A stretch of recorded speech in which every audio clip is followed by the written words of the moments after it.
이 시간 저와 여러분에게 주시는 하나님의 말씀은 신약성경 로마서 제13장 1절로 7절까지의 말씀입니다. 제가 준 성경으로는 257면입니다.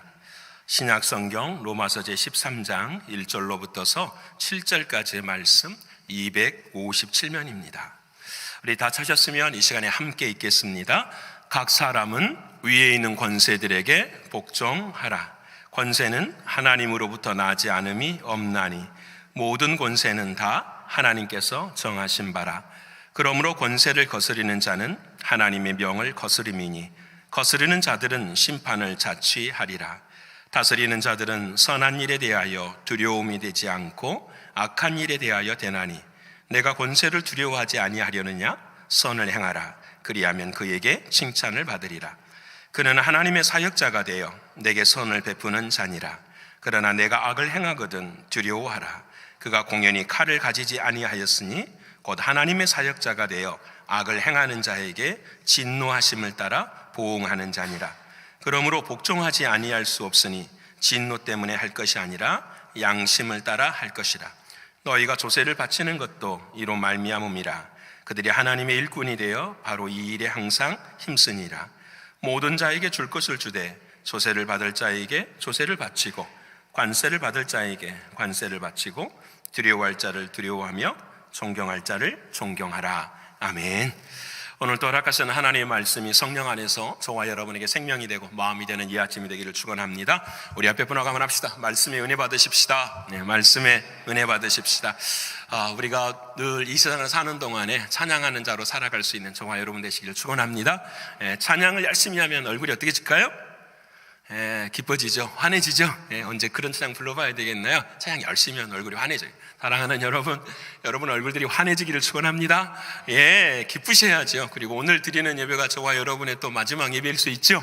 그러니까 오늘 또 최선을 다해서 하나님 앞에 마음과 뜻과 정성을 다해 예배 드리실 수 있는 우리 모두가 되기를 소원합니다. 하나님은 그래서 우리를 이 땅에서 뭐라고 불러주시면 남은 자로 그렇게 불러주셨습니다. 우리 또 한번 합시다. 인사하십시다. 당신은 남은 자입니다. 당신은 남은 자입니다. 왜 남게 하셨을까요? 우리가 오랜 세월을 살아서 남는 게 아니에요. 하나님이 말씀하신 남는 자라는 것은 어떤 사람이냐? 오직 예수의 생명으로 사는 사람들이에요. 예수의 생명으로 산다는 말은 무슨 말이냐? 내가 죽었고 내가 다시 예수님 안에서 살기 때문에 예수님이 내 삶의 주인 되는 삶, 그런 사람을 남은 자라고 이야기해요. 믿으십니까? 정말 중요한 복음입니다.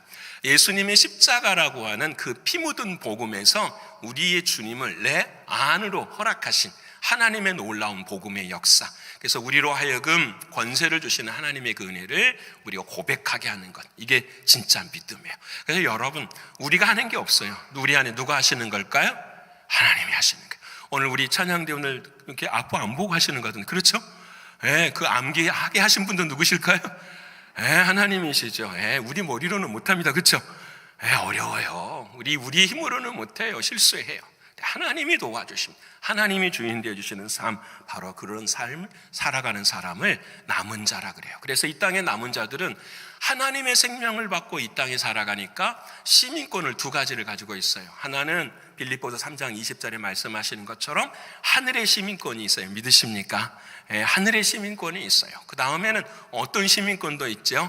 이 땅에 사는 시민권도 가지고 있어요. 그래서 하늘을 가슴에 안고 이 땅의 현실에 나의 다리를 붙이고 살아가는 나의 삶, 갈등도 있고 어려움이 있어요. 그렇지만 하나님께서 그 삶을 어떻게 살아야 되는가를 로마서 12장부터서 가르쳐주고 계세요. 첫 번째는 그 질서가 회복이 된다 그런 거예요. 하늘의 질서가 먼저일까요? 땅의 질서가 먼저일까요? 당연히 하늘의 질서가 먼저죠. 믿으십니까? 이 하늘의 질서 속에 무슨 질서가 있는 거죠? 땅의 질서가 있는 거예요. 이것이 갈등하면 안 돼요. 이게 질서예요. 하나님이 원하시는 거예요. 다시 말씀드려요. 내 인생에 문제가 있고 어려움이 있고 이러한 삶 속에서도 늘 기억해야 돼요. 하늘의 질서가 먼저라는 사실을. 하늘의 질서가 먼저라는 걸 인정하면 그 문제가 해결이 돼요. 우리의 머리가 아프지 않아요. 근데 땅의 질서가 먼저가 될 때는 머리가 아프기 시작하는 거예요. 하늘의 질서가 먼저예요. 그래서 하늘의 질서 속에서 땅의 질서를 이루며 살아가는. 어떻게 하나님 살아가야 됩니까? 예배하며 살아가야 돼. 먼저 하늘의 질서를 이루어야 돼요. 어떻게 예배해야 되죠? 몸으로 드리는 거룩한 산 제사.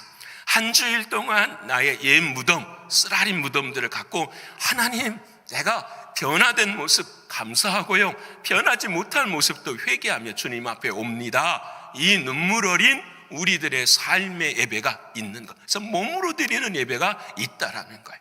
이 몸으로 드리는 예배가 예배 생활이에요. 두 번째, 그 삶을 어디서 먼저 살아야 되느냐? 교회에서 살아야 돼요. 교회에서 어떻게 행복할 수 있을까? 은혜가 먼저입니다. 따라서 합시다. 은혜가 먼저입니다. 은혜가 먼저예요. 은혜 없으면 죽어요. 그렇죠?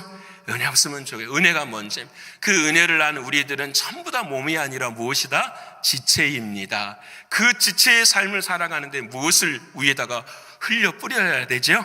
사랑을 뿌려야 돼요. 미움, 시기, 질투를 뿌리는 것이 아니라 하나님의 사랑을 뿌려주는 그 놀라운 은혜가 교회 생활이에요. 이 교회 생활을 하면서 누구하고 부딪히죠? 사람과 부딪혀요. 그래서 지난주에 배웠어요. 대인관계는 어떻게 해야 되는가? 우리를 핍박하는 자를 뭐하라? 축복하라. 축복하라. 축복해주고, 그리고 선한 일을 도모하고 늘 사람들과 뭐하라고 하죠?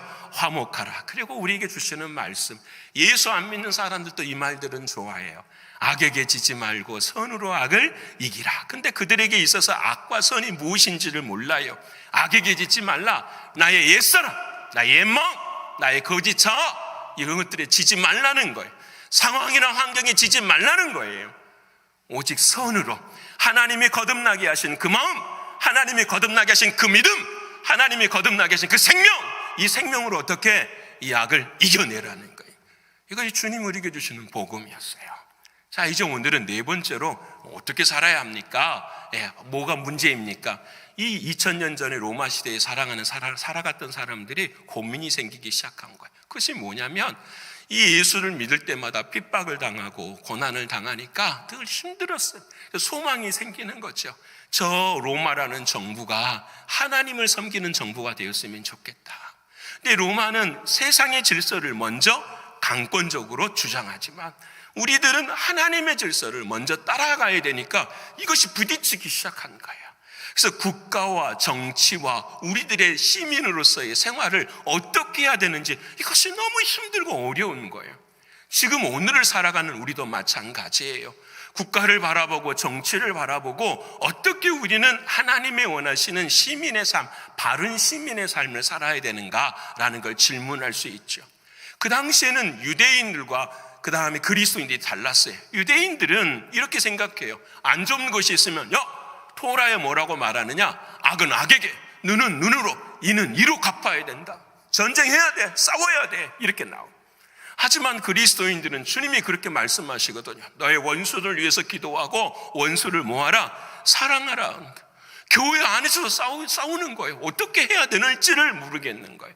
이런 상황 속에서 하나님께서 사랑하는 바울을 통하여서 우리에게 진정한 하나님 나라 남은 자의 시민의 삶을 어떻게 살아야 되는지를 저와 여러분이 가르쳐주고 계세요. 오늘 이 말씀이 많이 부족하지만 이 말씀을 많이 묵상하고 깨달음으로 내가 오늘을 살아가는, 오늘을 살게 하신 나를 향한 하나님의 의미가 무엇인지, 사회와 정치와 국가 안에서의 삶이 무엇인지를 한 번쯤 깨달아보고 되돌아보는 우리가 되길 원하는 것입니다. 자, 그러면 첫 번째, 하나님이 원하시는 것은 무엇일까는 질서라는 것이에요. 옆에 분 합시다. 질서가 있어야 됩니다. 질서가 있어야 됩니다. 자, 어떤 질서냐? 본문 13절의 말씀, 우리 13절 말씀 큰 소리로 한번 같이 읽어볼까요? 다시 시작. 각 사람은 위에 있는 권세들에게 복종하라. 권세는 하나님으로부터 나지 않음이 없나니 모든 권세는 다 하나님께서 정하신 바라. 아멘. 믿으십니까? 솔직히 말해서 이 말씀 별로 믿고 싶지 않죠? 왜냐하면 불편하죠? 우리 스스로는 늘 복종하는 마음이 별로 없어요. 우리들의 인간은 아담과 하와로부터서 죄로 인해서 우리는 하나님의 말씀에 복종하는 마음이 우리에게는 별로 없어요. 믿음이 아니고서는 이 말씀에 복종할 수가 없어요. 근데 좀 더 들어가 보면 꼭 그런 것만은 아니지 않습니까? 권세들에게 복종하라, 권세에 복종하라고 했는데 목사님 생각해 보십시오. 히틀러 생각해 보십시오. 1차 세계대전에도 독일이 참전하고 2차 세계대전은 독일과 일본과 러시아가 세계대전을 일으켜가지고는 무려 5,500만 명이 죽었어요. 자, 그러면 이 히틀러가 가지고 있는 것도 권세인데 이 권세에 어떻게 복종해야 합니까? 라는 거예요. 독일 국가가 그랬어요. 히틀러가 나와서 뭐라고 이야기를 하냐면 히틀러가 여러분 모든 교회도 국가에 속해 있습니다 라는 거예요. 국가에 속해 있습니다. 그래서 국가에 속해 있기 때문에 교회의 권위보다 어떤 권위가 더 중요하냐? 국가의 권위가 더 중요하냐. 그래서 그 교회들을 전부 다 어떤 교회로 만들어버렸냐면 국가교회로 더 만들어버린 거예요. 그래서 국가가 행하는 모든 것들에는 여러분들은 뭐 해야 된다? 순종해야 된다. 그리고 꺼낸 말씀이 로마서 13장 1절의 말씀이에요. 모든 권세들에게 뭐하라? 복종하라. 그래서 그 많은 교회들 중에서 거의 모든 교회가 히틀러가 하는 그 일에 찬성을 한 거예요. 그게 독일의 아픔이죠. 그 후유증으로도 지금도 독일은 목회자의 봉급을 성도가 내는 헌금으로 하지 않아요. 국가에서 줘요. 국가에 속해 있다고 생각하기 때문에. 그래서 신앙이 더 이상 신앙이 아니라 뭐가 되느냐? 종교의 삶. 그러니 이게 복음이 전해질 수가 없죠. 이게 생명의 역사가 일어날 수가 없는 거예요. 이 독일의 모습이 그래요.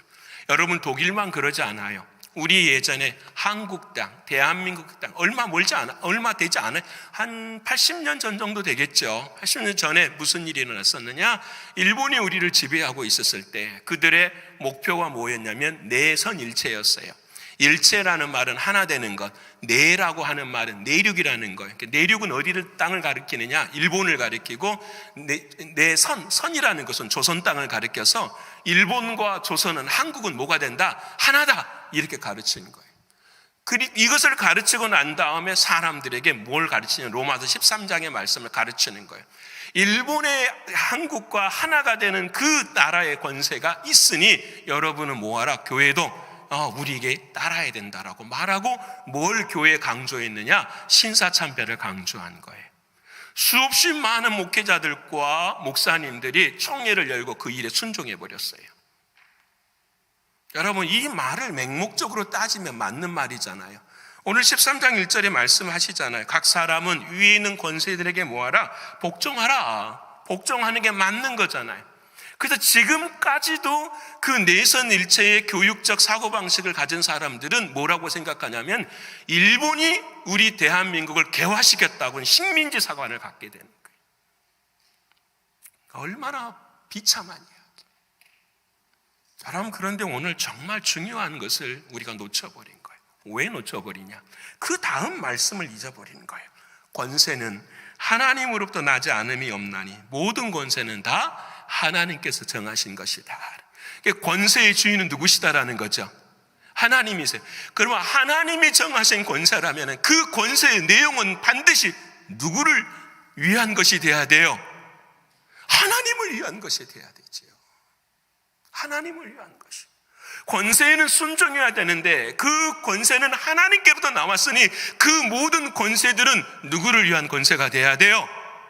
하나님의 영광을 위한 권세. 하나님의 말씀이 이 땅에 뿌려지는 그런 권세가 되어야 되는 것을 성경은 우리에게 말씀해 주시는 거예요.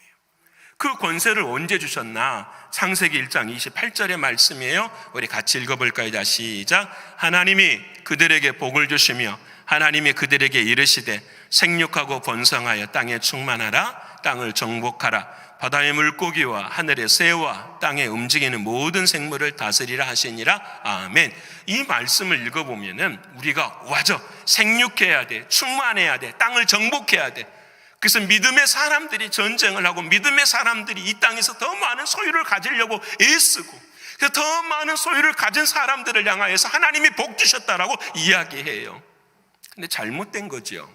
왜 잘못됐느냐? 보세요. 하나님이 그들에게 복을 주시며 복을 주셨는데 그 복의 내용이 뭡니까? 충만하고 정복하고 다스리는 거예요. 자, 그런데 충만하고 정복하고 다스리는 것을 복이라는 관점인데 그 복을 인간이 소유한 복으로 이해해버리는 거예요. 이 히브리 말씀의 복이라는 것은 뭐냐면 바라크라는 단어예요. 이건 뭐냐면 하나님과 나와의 관계가 복이라는 거예요. 이 말씀을 바르게 해석하면 사랑하는 남은 자들아, 이 땅에 충만하고 정복하고 더 다스려라. 근데 이 다스리는 모든 것들이 누구와 관계를 맺어야 된다? 하나님과 관계를 맺어야 되는, 믿으십니까? 행하는 모든 것들이 전부 다 하나님. 우리가 먹는 음식을 먹어도 이 건강이 나를 위한 건강이 아니라 누구를 위한 건강이 돼야 돼요? 하나님을 위한 건강이. 믿으십니까? 나에게 주는 모든 소유들이 나의 삶을 위한 것이 아니라 누구를 위한 것이 돼야 돼요? 하나님과의 관계 속에서 이루어져야 된다라는 거예요. 이것이 하나님이 그들에게 복을 주셨다라는 증거예요. 그래서 여러분 이 말씀 보면 알잖아요. 권세, 복은 누구로부터 나와요? 하나님께로부터서 나오는 거예요. 근데 이 세상을 살아가면서 그렇지 못하는 사람들이 있었어요. 예수님 시대도 그랬어요. 예수님 시대에 바리새인들이 예수님을 딱 바라보면서 예수, 저 사람 한번 골탕 한번 먹여봐야겠다, 딱 이렇게 생각을 한 거예요. 그리고 난 다음 예수 앞에 딱 나와가지고 뭐라고 말하냐? 예수님, 당신이 하나님의 아들이신데 저희들에게 이런 고민이 있습니다. 우리가 하는 고민이에요. 무슨 고민이냐? 가이사에게 세금을 내야 됩니까? 라는 거예요. 가이사에게 세금을 내야 됩니까? 참 어려운 이야기죠. 왜냐하면 왜 어려운 이야기냐면 그들의 생각에는 가이사에게 세금을 내면은 가이사가 예수님보다 높다라는 것이라는 거예요. 그래서 예수님도 누구를 섬겨야 된다라고 이야기하니까 황제를 섬겨야 되니까 모든 사람들에게 그것이 통치의 수단이 될 수 있는 거예요. 근데 내지 마라 하면은 뭐가 되느냐? 예수님께서 이 질서에 대한 모독죄가, 황제의 모독죄가 걸리게 되는 거예요. 이러지도 못하고 저러지도 못할 때에 예수님은 하나님의 아들이시잖아요. 하나님의 말씀을 전하자. 뭐라고 말씀하지요? 아시잖아요. 마태복음 22장 20절과 21절 답은 여기에 있습니다. 우리 같이 읽어볼까요? 다시 시작. 예수께서 말씀하시되 이 형상과 이 글이 누구의 것이냐? 이르되 가이사의 것이니이다. 이에 이르시되 그런즉 가이사의 것은 가이사에게, 하나님의 것은 하나님께 바치라 하시니. 아멘. 이 말씀 이해가 되십니까? 이 말씀 이해가 되셔야 돼요. 예수님은 이렇게 말씀하시는 거예요. 자, 가이사와 하나님의 질서를 말씀하시는 거예요. 누구 질서가 더 높다? 하나님이다. 모든 권세는 누구로부터 나온 거니까? 하나님으로부터 나온 거니까. 하나님이 주시는 모든 은혜 중에서 누구에게 바칠 것이 있다? 가이사에게다 바칠 것이 있다. 왜? 그것도 그 권세가 누구로부터 나온 거니까? 하나님께로부터 나온 거니까. 그럼 우리 질문하죠. 왜 바쳐야 됩니까? 이게 세금이잖아요. 여러분, 세금은 바쳐야 될까요? 안 바쳐야 될까요? 바쳐야죠. 한국은 목회자들 세금을 안 내는 잘못된 거라고 저는 생각해요. 당연히 바쳐야 돼요. 왜 그럴까요? 세금을 가지고 가난한 자들을 돕기 때문에 그래요. 연약한 자들을 돕기 때문에 그래요. 세금을 가지고 스스로 볼 수 없는 사람들을 어떻게 해요? 돌보아주는 나라가 되기 때문에 반드시 이건 해야 돼요. 자, 이 모든 것들은 누구의 뜻일까요? 하나님의 뜻이죠. 그래서 권세라는 것은 여러분 다른 게 아니에요. 하나님이 이 땅의 법으로 정하시는 것들이 있어요.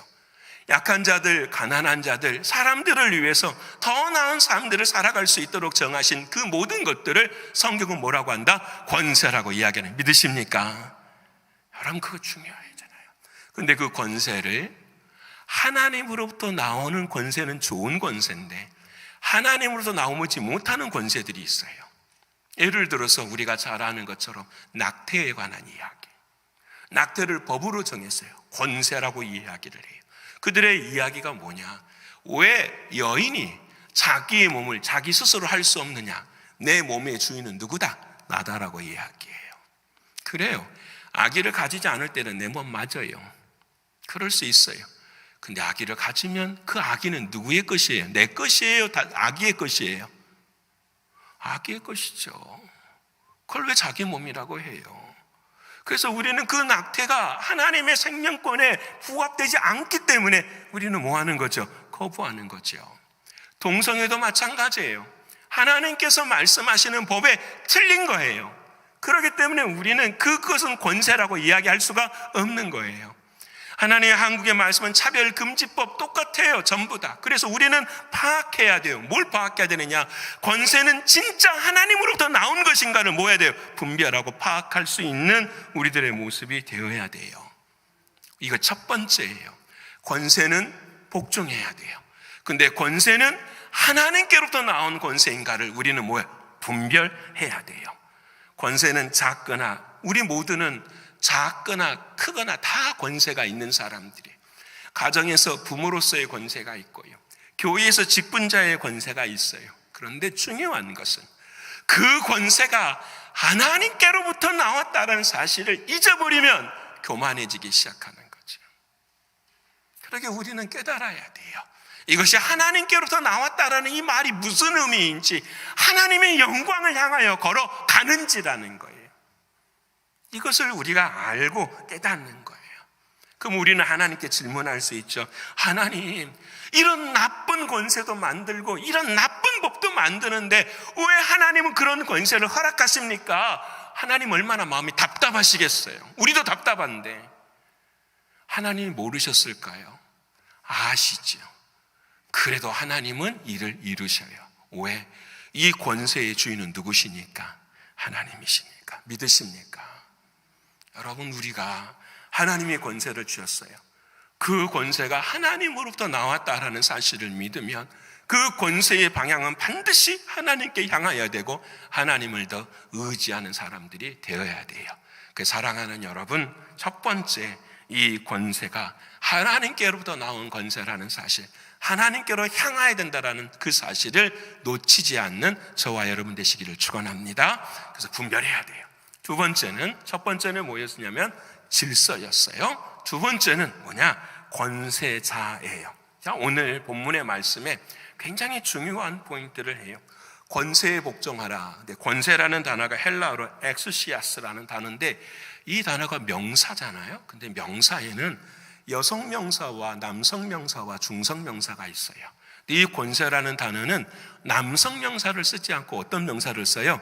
여성 명사를 써요. 그래서 이 권세라는 것은 제도나 국가를 나타내는 거예요. 그래서 이 권세 말 안에는 뭐가 포함되어 있지 않느냐?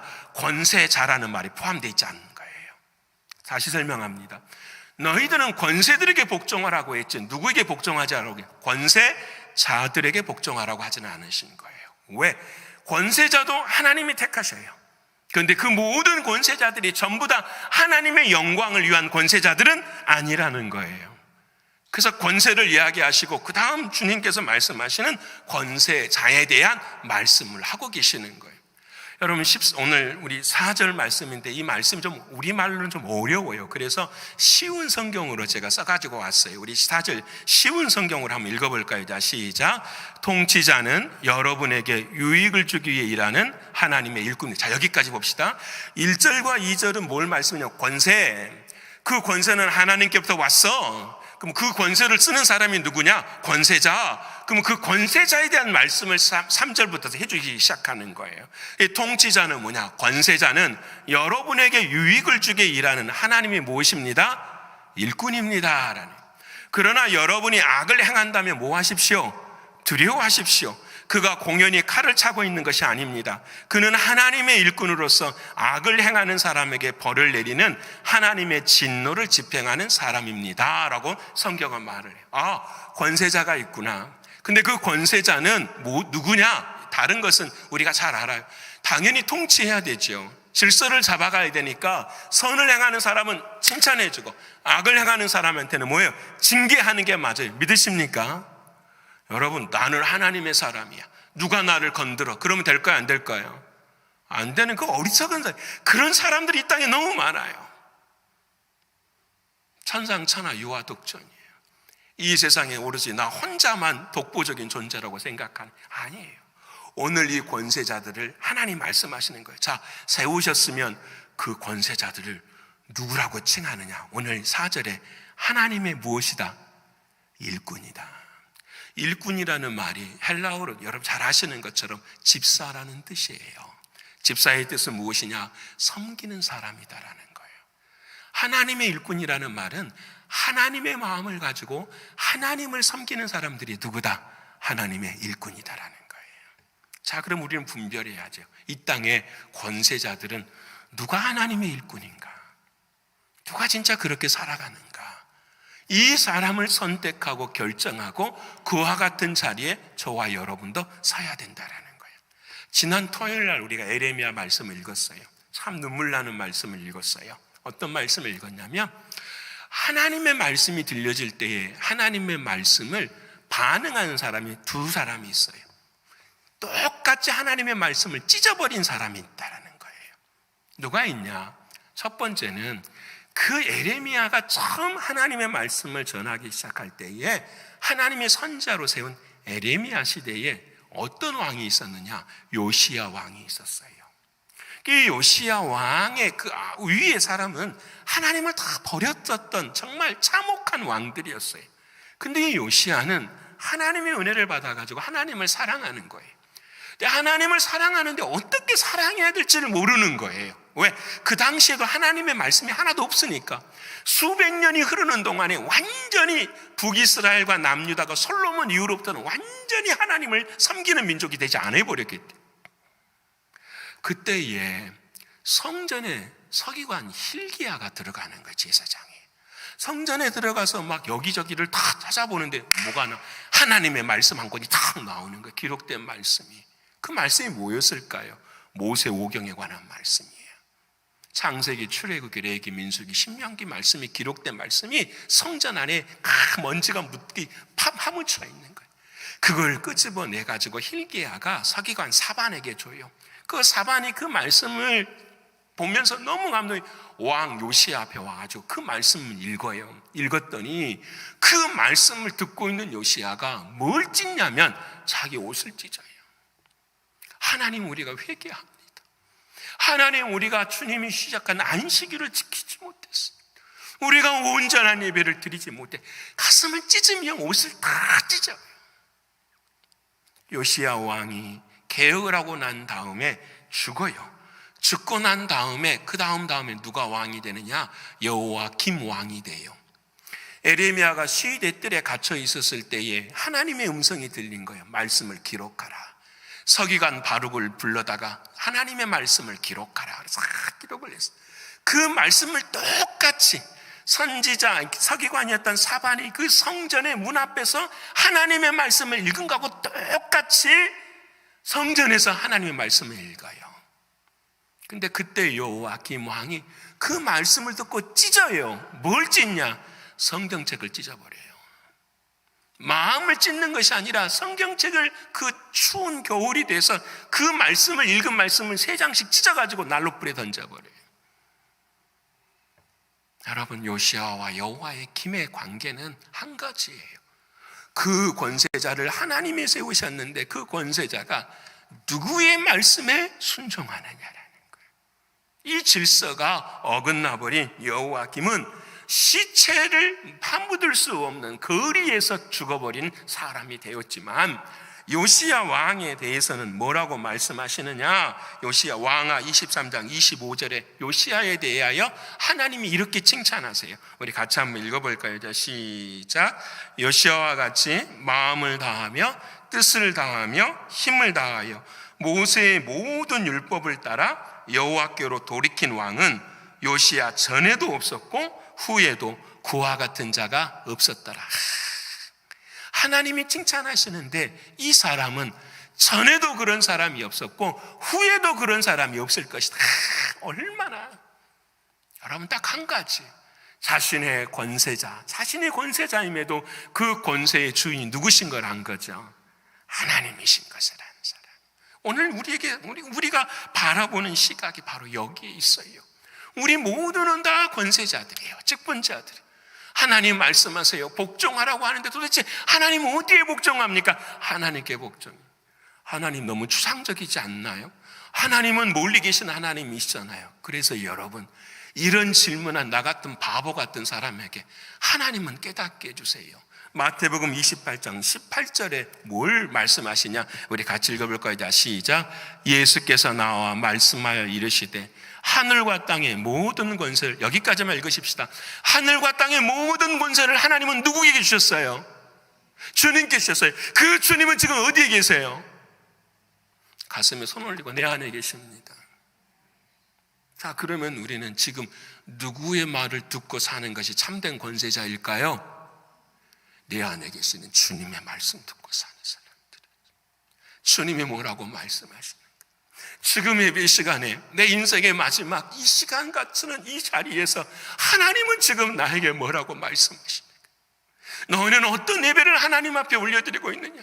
너는 어떤 마음으로 하나님 앞에 서 있느냐라고 물으시는 그 물음 앞에서 주님이 우리 안에 역사하시는 말씀들이에요. 그래서 권세자들은 누구 말해야 돼요? 주님 말해야 돼요. 권세자들은 오직 하나님의 말씀이 들려지는 말씀을 감당하고 살아야 돼요. 여러분, 성경에 그런 사람이 있잖아요. 요셉과 같은 사람이에요. 요셉이 어릴 때에 끌려가서 수없이 많은 고난과 고통 다 당하잖아요. 그때 마지막에 총리가 돼서 일들을 이루어가는 거예요. 요셉은 여러분 그 고난의 권세에도 다 순종하고요, 그리고 그 이방의 이집트 왕의 권세에도 뭐예요? 순종을 해요. 근데 여러분, 요셉이 하나님의 칭찬을 받는 것은 그 이집트를 향하여 변화하고 혁명하고 이것이 아니라 그 하나님이 주신 그 권세들을 뭘로 만드는 거예요? 선한 권세로 만들어 버리는 거예요. 여러분, 그 당시 예를 하나 들어볼까요? 요셉이 제일 잘한 일이 뭐냐면, 하나님이 7년 기근이 들면 7년 흉년이 더 들 것이다, 이렇게 말씀해요. 그래서 곡식을 다 저장을 해요. 그리고 곡식을 저장하면서 사랑하는 사람들에게 곡식을 나누어 주는데 어떻게 해요? 저리로 이자가 낮게 나누어져요. 그 당시에, 그 시대에 이집트의 그 농로법 같은 것은요, 주인이 80%를 가져가게 되는 거예요. 근데 요셉이 그 역사를 바꿔버려요. 일하는 만큼 그들도 어떻게 해요? 가질 수 있도록 그 권세가, 세금을 내는 것은 당연한 권세인데 그 권세를 누구의 권세로 바꿔버리죠? 하나님의 권세로 바꿔버려요. 이집트만 그래요? 이스라엘 사람도 마찬가지예요. 아브라함은 씨로 붙어서 그 어떤 사람의 민족을 가질 수 없었을 때에 하나님께서 그 이집트 백성들 안에 아브라함의 씨들을 하나님께서 허락해 버리십니다. 400년 동안 그곳에 하나님이 어떻게 해요? 지키시고 인도하셔서 300만 명이라고 하는 놀라운 숫자들로 하나님이 세워가시기 시작하는 거예요. 그 권세자, 한 권세자를 통해서 뭐예요? 하나님의 역사가, 구원의 역사가 이루어져 가는 거예요. 사랑하는 성도 여러분, 오늘 저와 여러분 이 땅에 정말로 하나님이부터 나오는 권세를 아는 권세자가 있지만 그러지 못하는 권세자가 있어요. 목사님, 어떻게 구분합니까? 딱 한 가지예요. 여러분, 목회자도 믿으시면 안 돼요. 옆에 교인들 다 믿으셔야 돼요. 세상에 어떤 사람 다 믿어서는 안 돼요. 뭐만 믿느냐? 그의 입 안에서 진짜 주님이 원하시는 말이 나오는 거예요. 다시 말하면 주님을 두려워하느냐라는 거죠. 주님을 두려워하는 사람, 주님을 경외하는 사람이 참된 권세자예요. 여러분, 이 시대에 그러지 못한 사람들이 많아요. 그래서 오늘 하나님의 일꾼, 하나님의 청직이 다른 말로 하면 하나님의 심부름하는 사람이라고 말하는 거예요. 사랑하는 성도 여러분, 오늘 저와 여러분 모두는 다 하나님의 일꾼이에요. 우리 모두에게는 다 권세가 있는 권세자이기 때문에, 그러게 이 권세자가 하나님의 말을 하실 수 있는, 내 안에 계시는 주님의 말을 하실 수 있는 참된 권세자들이 다 되시기를 축원합니다. 이제 배웠어요. 하나는 권세를 배웠고, 두 번째는 권세자가 뭔가를 배웠어요. 그러면은 이제 그 권세자들이 있을 때 우리는 어떻게 해야 되는가라는 질문이 나와요. 우리는 어떻게 해야 되죠? 그럼 권세에 대해서 좋은 권세도 있으면 순종하지만 나쁜 권세가 있으면 우리는 어떻게 해야 됩니까? 라는 질문이 나와요. 그 일에 대하여서 오늘 3절과 5절에 우리에게 답을 주고 계세요. 이것도 쉬운 성경으로 제가 말씀을 읽습니다. 우리 같이 읽어볼까요? 자, 시작. 의로운 일을 하는 사람에게는 통치자들이 두려움의 대상이 아니지만 악한 일을 행한 사람에게는 두려움의 대상입니다. 권세 잡은 사람을 두려워하지 않고 싶으십니까? 그렇다면 의로운 일을 행하십시오. 그러면 그에게 칭찬을 받을 것입니다. 그럼 어떻게 의로운 일을 해요? 4절 말씀, 5절 말씀. 자, 시작. 그러므로 권세에 복종하십시오. 단지 벌 받을 것이 두려워서가 아니라 양심 때문에 복종해야 합니다. 아멘. 착한 권세자들에게는 복종하는데 어떻게 복종해야 돼요? 나쁜 사람에게는 복종을 안 해야 되는데 어떻게 복종을 안 해야 됩니까? 이렇게 말할 때 너희는 기준이 뭐가 돼야 된다? 양심 때문에 복종해야 돼요. 양심이라고 하는 말을 우리가 참 많이 써요. 양심대로 살아야지. 근데 여러분, 성경에는 로마서 3장에 이렇게 말해요. 모든 사람은 다 죄를 범하였으니 선한 사람이 있다 없다? 없어요. 우리는 양심대로 살면 다 죽어요. 믿으십니까? 옆에 분 나갑시다. 양심대로 살면 죽습니다. 목사님 무슨 말씀하십니까 지금? 양심대로 살면 어떻게 죽어요? 양심대로 못 사니까 세상이 이 정도 되지 않습니까? 세상에 양심대로 사는 사람은 한 사람도 없어요. 뭘로 살아야 되느냐? 거듭난 양심으로 살아야 되는 거예요. 우리의 양심은 타락한 양심이에요.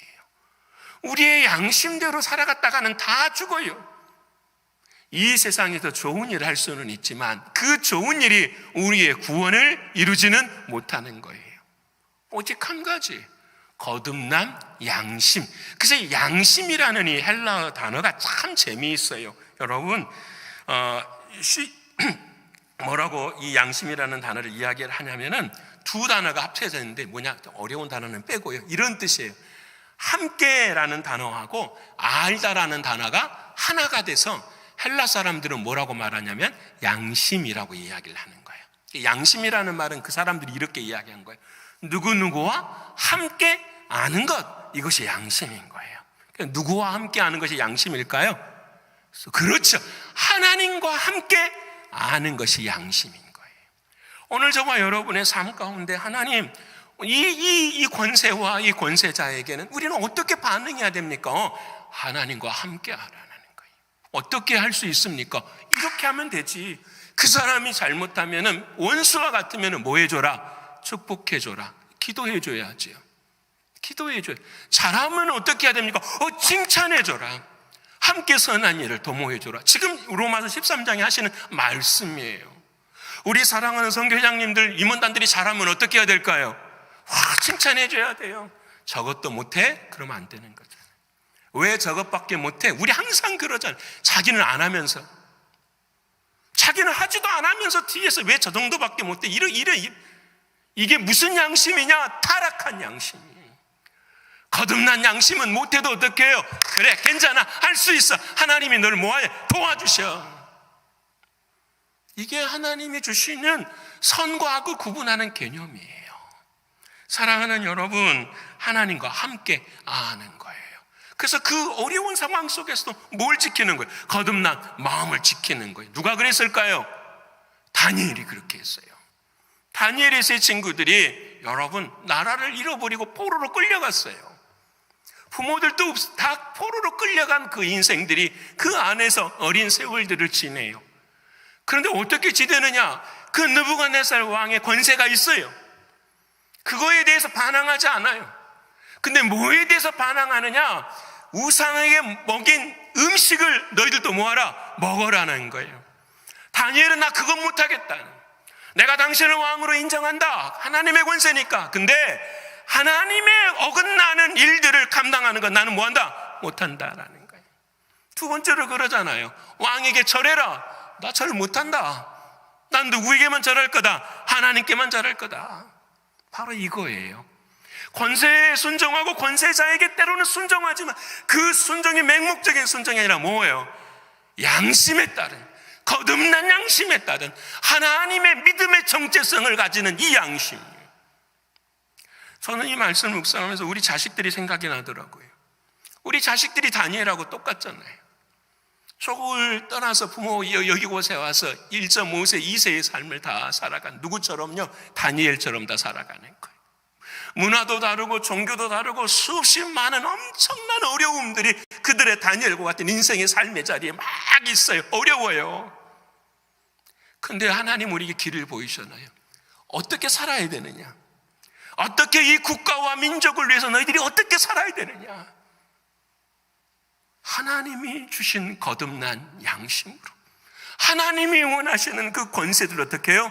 만들어가는 거예요. 악에게 지지 말고 선으로 몰려는 거죠. 악을 이기라는 거죠.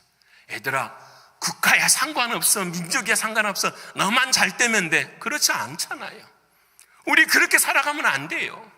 왜요? 우리가 이 땅에 살아가는 이유는 여러분 하나님의 백성으로서 이 땅에 살아가는 거예요. 하나님의 백성으로서 하나님은 이 땅은 아무 상관이 없이 죽어서 하나님의 나라만 가, 이게 아니라는 거예요. 그래서 난 우리 아이들에게 이런 교육을 시켰으면 좋겠어요. 얘들아, 현실이 힘들고 어려워. 근데 그것에서 주눅 들지 말고 뭘 가져라? 믿음의 정체성을 가져라. 하나님을 사랑하라. 그리고 하나님 앞에 기도하고 하나님의 말씀에 따라 살아가면은 뭣도 바꿔버려요. 하나님의 역사도 바꿔버려요. 믿으십니까? 여러분, 지난 수요일 날 제가 말씀드렸잖아요. 애굽이 어떻게 멸망합니까? 이집트가 역사적으로 딱 하나예요. 모세의 기도 때문에 멸망해요.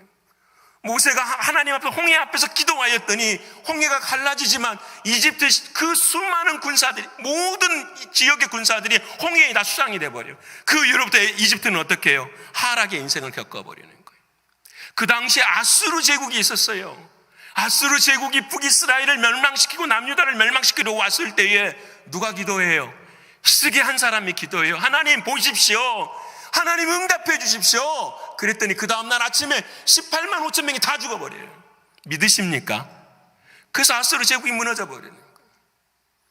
여러분, 우리가 아는 이 바벨론 제국도 다니엘이 어떻게 해요? 다니엘이 기도하고 봐버려요. 뭘 보는가요?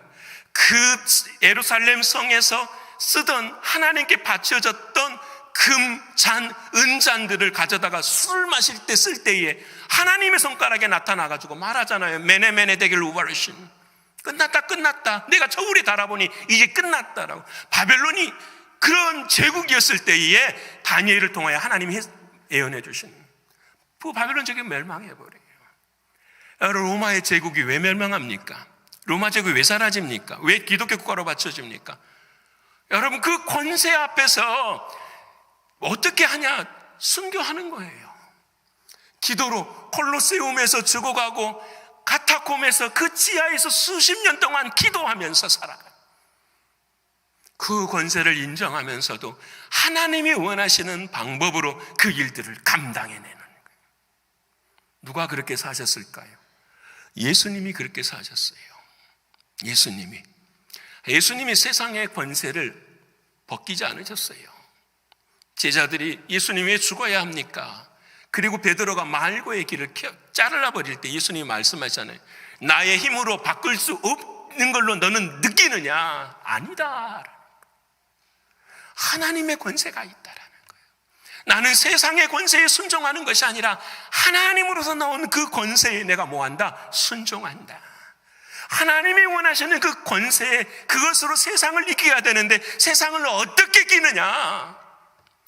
자기 십자가를 짊어지고 나를 부인하고 나를 따라오라. 그게 주님이 우리에게 주시는 말씀이에요.